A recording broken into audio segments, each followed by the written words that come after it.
दादा असताना विलिनीकरण होणार होतं.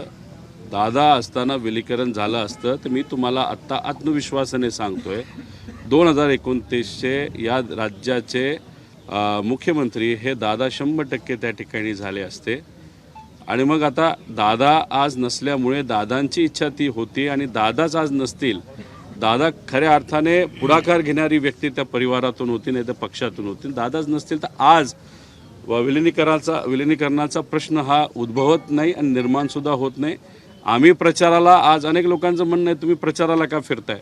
अरे आमची काहीतरी जबाबदारी दादांच्या प्रती. आज दादा नाहीत आपल्यात, त्यांचा ॲक्सिडेंट कसा झाला, काय झालं हे तर आम्ही शोधतो. जे पण दादा नसताना दादांकडे बघून पोटनिवडणुकीमध्ये लोकांनी निर्णय घेतला असला भावनिक दृष्टिकोनातून तिथं प्रचाराला येणं हे आम्हाला योग्य वाटलं. तर व्यक्तीच्या प्रचाराला आम्ही त्या ठिकाणी आलेलो आहे. त्याचा अर्थ विलिनीकरण हे काही चर्चेत आहे नाही तर होणार असा त्याचा अर्थ निघत नाही. हे पूर्णपणे आमच्या सगळ्यांचा भावनिक निर्णय होता. पवार साहेबांनी जर तुम्हाला टाकलं किंवा तुम्हाला जर संधी दिली बारामती विधानसभा तुम्ही लढाल का?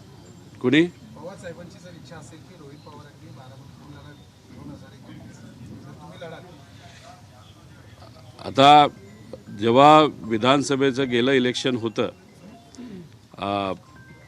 परिवारातल्या अनेक लोकांची अशी सुद्धा इच्छा होती जे लोकसभेला झालं ते विधानसभेला होऊ नये. पण ठीक आहे, निवडणूक झाली तर पवार विरुद्ध पवार विधानसभेमध्ये त्या ठिकाणी झालेलं आपण सर्वांनी बघितलं. त्यामुळे पुढं जाऊन पवार साहेबांची भूमिका अशीच असू शकते की ठीक आहे पवार विरुद्ध पवार व्हायला नको पाहिजे, पण शेवटी हा राजकारणाचा भाग आहे. उद्या जाऊन काय होईल हे आज तरी त्या ठिकाणी आपल्याला सांगता येणार नाही. अजित पवारांची इच्छा होती की विलिनीकरण व्हावं, दोन्ही राष्ट्रवादी एकत्र यावं. मग तुम्ही सत्तेत जाणार होता का अजित पवार बाहेर येणार होते? तुम्ही दादांची भाषणं जर बघितली, तुम्ही जिल्हा परिषदची भाषणं बघा, नगर परिषदेची भाषणं बघा, पिंपरी चिंचवड आणि पुणे महानगरपालिकेची भाषणं बघा.